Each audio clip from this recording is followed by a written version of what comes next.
talk about the timing of what's happening in the market today. So I always spend quite a bit of time. Anybody that knows me knows I like to prepare probably too much for these presentations. And the main reason is I want to make sure that I'm giving each and every one of you as much value that can help you right now with your business. And the one thing that I'm seeing, if you're not noticing, is we're seeing the shift in the market happening right now. If you haven't noticed it, just pull up what you see in the last 24 hours for Ventura County. And there were 67 new listings. If you got a pen and a paper, you probably want to write this down. In Ventura County, in the last 24 hours, 67 new listings hit the market, okay? 17 went under contract, 30 went pending. That's a total of 47 went into escrow. Again, a surplus of 20 listings in 24 hours. 43 closed, 8 are back on the market, 8 have had price adjustments, and then there's 10 coming soon. So if you've heard us talk about this before, when we talk about the different cycles and the different markets, and part of your listing presentation, and you should also be having this presentation with your buyers as well, when you meet with them and you're talking about, is now the right time to buy? Sellers are wondering, is now the right time to sell? But I got to fix X, Y, and Z. Everything in the urgency, not only just for them, but for us as agents. If you're going to dig deep, now is the time to dig deep. Now is the time to prospect. Now is the time to talk to your sphere. If you've had a hard time getting a hold of them before, now you should have urgency when you get on that phone and speak with them that they need to do it now, because the next phase is already happening, and it's called hyper supply. So we were at the end of the growth phase. Growth phase started, the bottom of the market was 2011. It's typically 5 to 7 years of growth, which puts us at about 2018. If any of you remember selling real estate in 2018, we started seeing this happen in 2018. We thought the market was going to shift then. Newbury Park, I remember the average days on market, and these are your key indicators, DOM, days on market.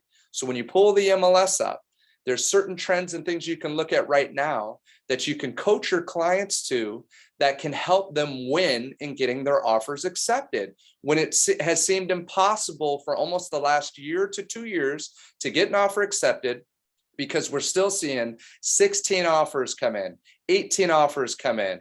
Agents aren't even responding to calls or emails, right? We're getting that, and it's very common because they're underpriced in the listings. And we can tell, we know the second we walk in, this property is underpriced by about 100 off of the comps. So we know that if it's underpriced 100 off the comps and they give it a week to collect offers, we know that that's going to go 100 and 150 over the comp value, right? And we know that we're dealing with that. So we have to coach our clients and set realistic expectations for our clients to succeed, okay? So we have to know what's happening in the market. And I'm seeing the change, and I'm seeing it personally, and I don't do as much business. I'm not out there actively prospecting as I should be doing. I've been in the business for almost 20 years now. So I've built my sphere, right? So the phone calls do come in, and I'm grateful to have that. You got to put in your time and your work for that to actually start happening. But I can tell you my phone's ringing more in the last 2 weeks than it's rang all year. And people are calling to list their homes now. They're calling, hey, I'm thinking about doing it. And so you need to meet with them immediately. You need to try to convince them that they need to get their house on now before the competitor puts their house on the market, because now there's competition. So if you're working with buyers, good news is right now they have choices. That's good and bad.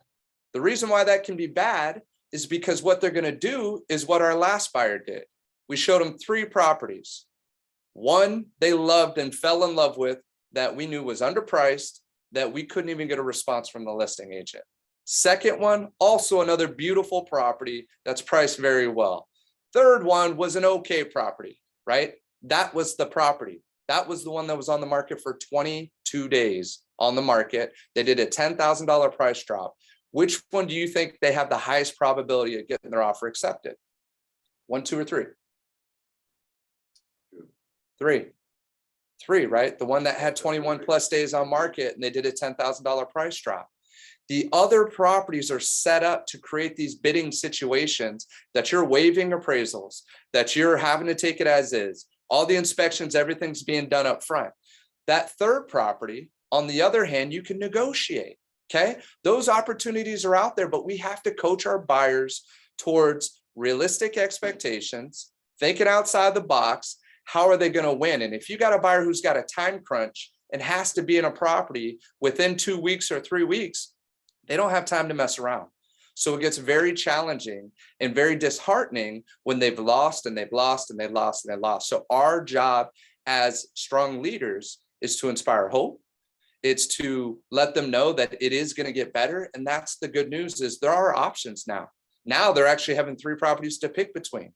The challenge with that is now they won't necessarily jump, or sometimes they're like, well, I want to write 10 or 20 or 30 over asking, which a year, 2 years ago was great. In this market today, 20,000 over asking isn't a whole lot in most situations, right? We're seeing 80, 100, 150, and you're still not getting it.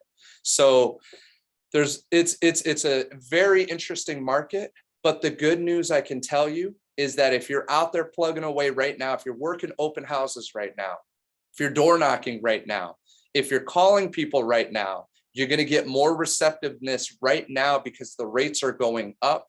We're still in the 5s. I heard a loan officer say just yesterday on an interview, he was predicting that they're going to be up by 10% by the end of the year, which I pray and I hope we don't see that happen, because that's just going to be insane if we see the rates get that high. Even if the rates get to 6 to 7%, which is very likely, it's going to have a major impact on where the prices are at right now. So there's a lot of buyers that are like, well, let's just wait. And what I'm going to tell you is, if you wait for that price to come down, your interest rate's going up. So no matter how you look at it, you got to seize the opportunity when you can get into the market right now and make sure that you're good for another 30 years. So before I forget, on May 4th, if you want to see a first-time homebuyer class, I'm going to be teaching that here in the Oxnard office at 5:30. So again, that's on May 4th. I believe that's a Wednesday. We're going to do some prospecting before then, make some calls. So feel free to come check it out. Feel free to bring your clients. I'll teach the class. You're welcome to bring your clients, and it's all for you and for your clients, as well as to learn the homebuyer class process. Because I'm a firm believer that the more that you educate other people and you help them succeed, you become that coach, you become that real estate expert, and you will attract plenty of business this year. But you have to start setting these types of things up. Start setting videos up. If you're not doing it already, start doing a video. If you can't do it once a week, do it once a month, right? And start showing people that you have the market knowledge. You can teach them how to buy a home. You can teach them negotiation tips. You can give them that quick update within the last 24 hours. This is how many new listings just hit the market. So buyers, if you've been out there and you've been struggling to get your offer accepted, the good news I'm going to tell you is the inventory, the home you're looking for that you've been waiting for, is going to be here in the next 30 to 60 days. And you got to believe it. And you got to convey that to your clients. Now with your sellers, this is the downside. There's good and bad with every change. The downside is that it's going to take a stronger leader to sell homes coming up in the near future. Okay. What I mean by that is, as we have more competition, you can't just list any home and it's all going to go within days or within a week at the most, only because you're stretching it a week. You're going to have competition. You're going to see longer days on market. You're going to see buyers picking and selling, or picking and choosing. You're going to see more backouts, which we're seeing. In the last 4 that have opened, 2 of them have fallen out within 1 week. Okay. It's happening because people are feeling they're overpaying for properties. You're going to have that appraisal difference to overcome. How do you overcome it? We've been talking about tips and tricks of how to overcome that appraisal difference. Do your due diligence. Make sure that buyer has at least 20% down. Talk to your loan officer.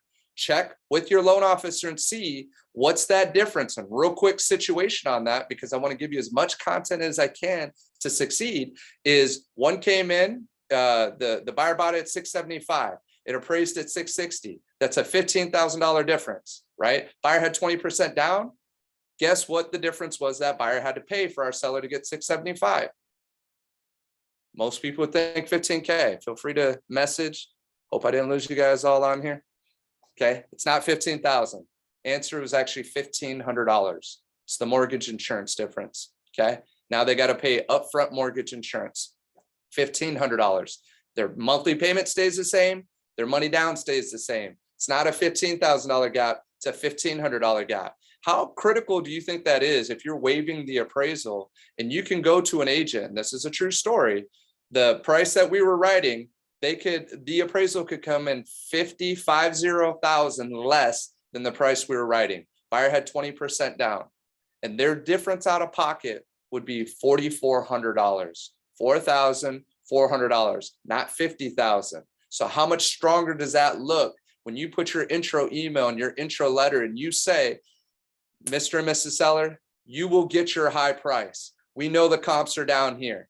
We know that all it's going to cost our buyer, and our buyers are already agreed to it, is $4,400 additional dollars. You get your dollar amount. This is a true appraisal waiver, right? It's not somebody just writing it, hoping to use another way out of the contract. It's a true good faith appraisal waiver, and your seller will get this amount. It's going to help you get offers accepted. But the other tip that I want to give you is you don't necessarily have to waive the appraisals right now, especially if that property's been on the market 20 days. So just because we're doing this in most situations, you got these other situations over here that if you strategically find the right homes and you coach your clients to say, hey, this is the property that everybody's missing because it's got popcorn ceiling or because it's overpriced, right? So the home that's overpriced, that's not getting the action, that's been sitting on the market for 20 days. So let's just give you a quick price point analysis. There's many buyers out there looking at 800,000. So most agents will only show them 800 and below. Some will coach their clients, which is great advice. You should be looking at about 700,000, not 800,000, right? Because if you look at 700, now when it gets bid up, you're in position to go all the way up to 800K. That's one approach, right? That's a great approach. The better approach, in my opinion, is get the one that's listed at 900, that the comps all show that it should be at roughly 775, but that seller heard from their neighbors that they're going 100 over asking price. So they're like, no, we're going to get 900 because I hear everything's going 100 over asking price. Well, that home at 900 that should be at 775 is sitting on the market, right? And they don't understand why. Maybe it's in a city that's less desirable, like Santa Paula, right? And that's nothing against Santa Paula. That's just for certain people that want to be in Ventura or other areas.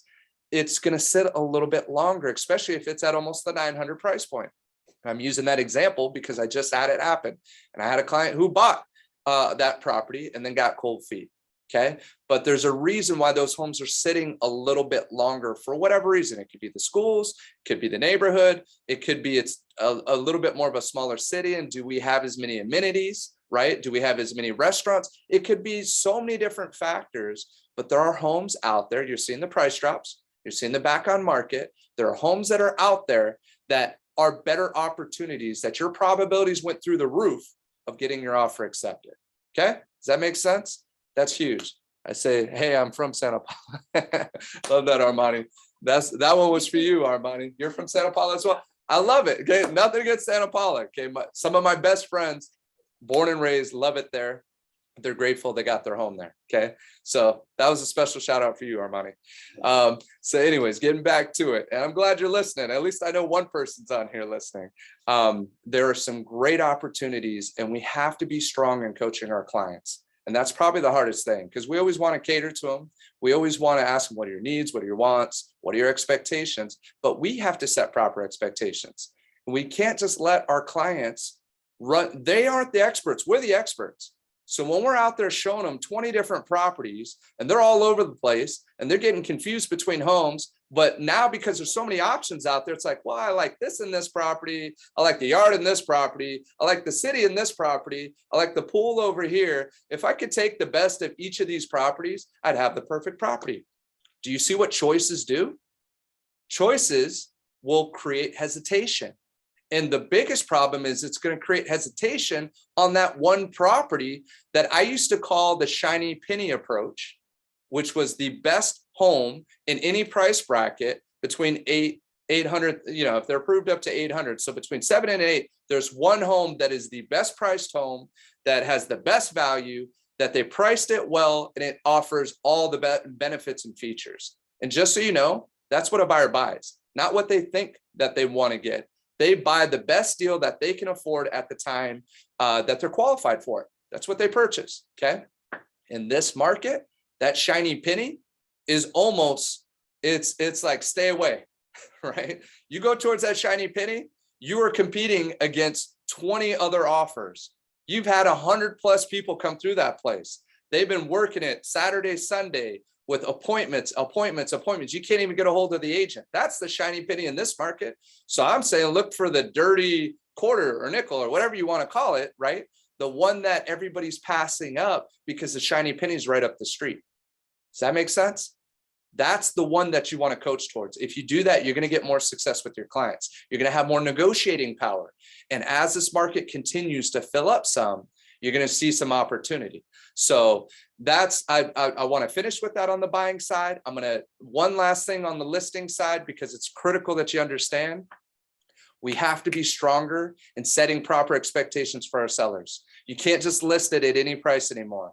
You have to price them. I'm not saying underprice it, but you got to price it very close to where the comparables are at. Okay. Do your due diligence. It's not just off the solds. Talk to your pendings are your most important. Anything under contract, you got to speak to those agents. Anything that's active, you got to speak to those agents.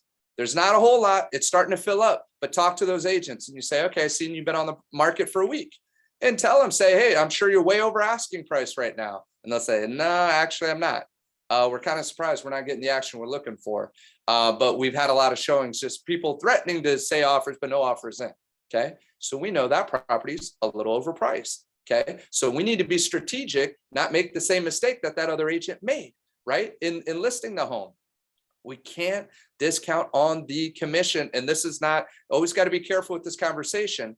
But if you offer less than 2.5%, we don't know if it's based off of agents not showing it based on commission, off that 0.5% that you're trying to save your seller, or if it's based on the price and the showing of the property. Okay. And that's your ability as an agent to be very strong and persuasive with your clients to show them we can't take that chance for 0.5%. 0.5% that you're trying to save, $900,000, $4,500. It's a lot of money, $4,500.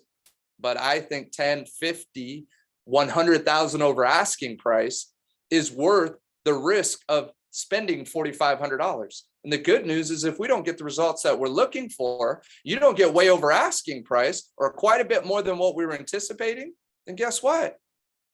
We don't pay anything. The only way you're paying out that commission is if you like what you're walking away with. That's your ability to persuade and communicate to the sellers, because the sellers don't know what they don't know. They hear it from other people that, well, you don't need to pay anybody anything right now in this market. Everything's just flying off the shelves. Well, guess what? That's changing 30, 60 days from now. Mark my words, I've been saying this since the end of last year, and it's happening right now. So that's why I'm excited to give this message to you. You got to be strong with your sellers. Take those listings. Feel great. I'm seeing it all over our email, our email right now. I got a new listing coming up, coming soon. It's all happening right now. And it's awesome to have those listings. Work those listings. And what I mean by that is make sure you're door knocking that neighborhood. Make sure you're talking to the neighbors. Do at least one open house. Even if your client is like, I don't know about having all these people come through my house. It's critical because it's not just getting one offer. You're seeing fallouts. You need that backup offer. You need cash offers. You need as much action and activity you can get, because I'm telling you right now, that first one, there's a good chance that that can fall out. And you got to have a backup to keep that first one honest, or get that first one, get rid of them because they're going to waste too much time and you're going to lose the most important part of your marketing and all your efforts in taking advantage of this market in that first week. So you got to lock these buyers in. If you're on the listing side, you got to make sure that they're staying on their timelines, removing all their contingencies. That earnest money has to be at risk.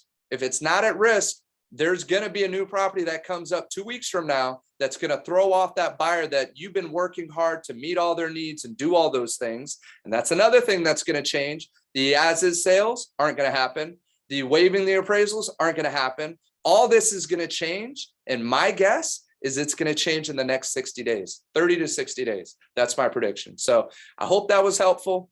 I'm going to be back on Monday. Excited to give another message on Monday. We're starting Think and Grow Rich again. So for any of you that want to be a part of that book, I know how important it's been to me and what I've learned, the principles from it, all the coaching that I've done from it. We're doing it again next Thursday.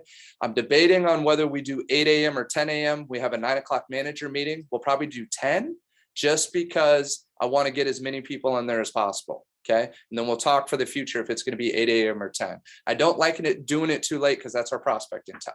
And we got to protect that, especially right now. But the mindset is critical. And anytime I get in tune back with that book, I always get in the right wavelength. And all of a sudden, the abundance starts coming in. So there's certain things that we need to do activity-wise, but there's so much that we have to do up here. And we got to protect that. So I hope this was a helpful message for all of you. I was excited to share it with you. Thank you all for taking the time to join. Let's finish with our closing affirmations.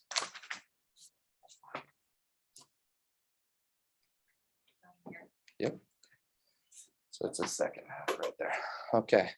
I succeed because I act on my goals. I'm an optimist. I like talking to new people. I know what is important to me. I remember people's names. I have a daily plan and I follow it. I'm passionate about real estate. I know consistency is my greatest tool. I like asking questions and listening. I enjoy reading to improve my sales skills. My thoughts lead my emotions, actions, and results. I focus on my dreams daily.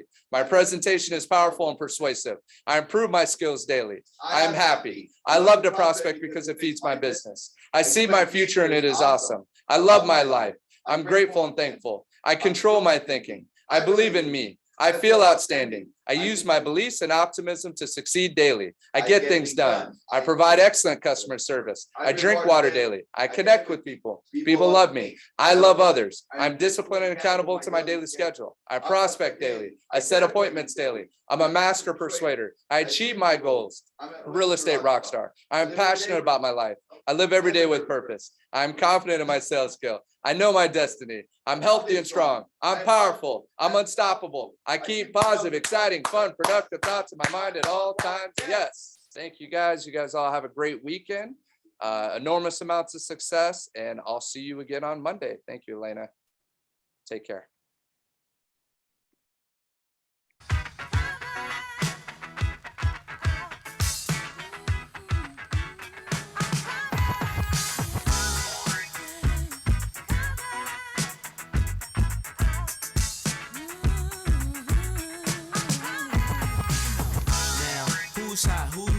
Tell me who rock, who sell out in the stores. You tell me who flop, who cop the blue drop, who jewels got blocks, who's mostly Dolce down to the two top. The same old pimp, Mace, you know ain't nothing changed but my limp. Can't stop till I see my name on the blimp. Guarantee me and sales pull a level up. You don't believe in Harlem World? Double up. We don't play around, it's a bet, lay it down. Didn't know me 91, bet they know me now. I'm the young Harlem with the Goldie sound. Can't no PhD, hold me down, cooler. School me to the game, now I know my duty. Stay humble, stay low, blow like Hootie. True pimp, spin no dough on the booty. When you yell, there go Mace, there go your cutie.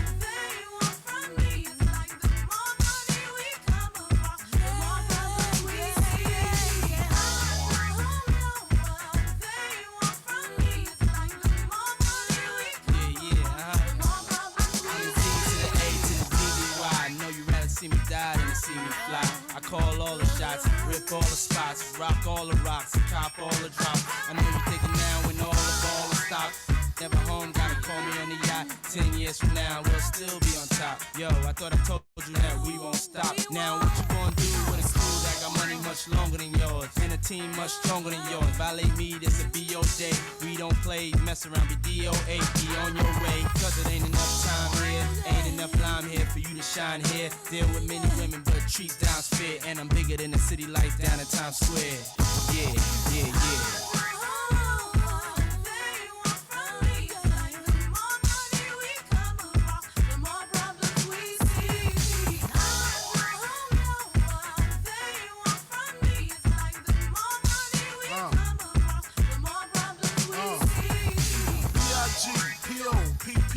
No info for the DEA. Federal agents mad cause I'm flagrant. Tap myself and the phone in the basement. My team supreme, stay clean. Triple beam, miracle dream. I be that. Catch a seat at all events bent. In holsters, girls on shoulders. Playboy, I told ya. Me and Mike's to me. Bruise too much, I lose too much. Step on stage, the girls boo too much. I guess it's cause you run with lame dudes too much. Me lose never that. If I did, ain't no problem to get the where the true players at. Throw your rollies in the sky, wave them side to side, and keep your hands high while I give your girl an eye. Play it please, lyrically. C, B-I-G-B flossing, jig on the cover of Fortune, 500. Here's my phone number, your man, I got the know, I got the dough, got the flow down, pizzazz, platinum plus, like Zizak, dangerous on Trizak, leave you a Trizak.